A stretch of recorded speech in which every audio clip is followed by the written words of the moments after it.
Voting is the foundation of democracy, and registering to vote is fast, easy, and third additive. So the fact that you haven't done it says a lot about you. On today's episode of whatever we're calling this, we're going to be teaching you how to get on a government database like the good little sheep you are. Let's get started.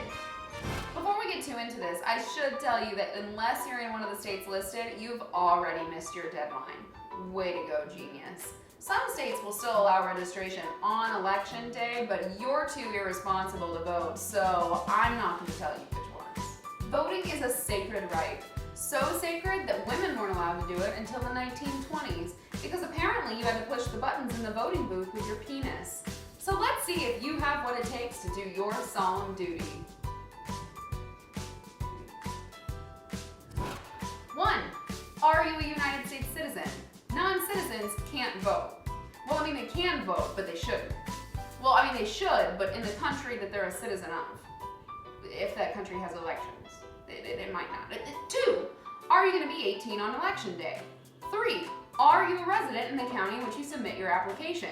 If not, you better be Ann Coulter if you want to get away with it, because voter fraud is a felony. Are you a convicted felon? If so, don't. Seriously though, you can't vote. Well, except for when you can. Lastly, are you a state certified mental incompetent? If so, you can run for office, but you can't vote. Now, there are 2 ways to register in most states. If you're going to be dead sometime in the next 4 years, you can get a registration form where old people get government stuff, wherever that might be, and send it through the Pony Express. For anyone whose future will be affected by the outcome of this election, click on the link at the bottom of the screen or somewhere in the description below. Fill out your form online. There are 30 states and DC that let you fill out the form online.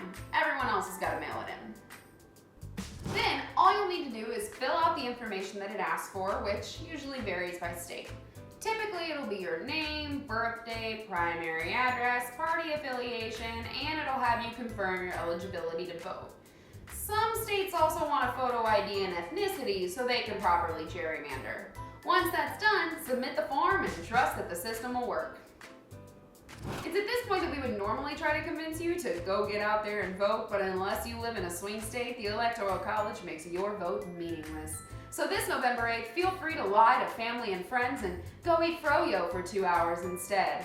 I voted stickers are $20 for a pack of 1,000 on Amazon, so that way you can still brag on Facebook and collect your likes without any of the hassle.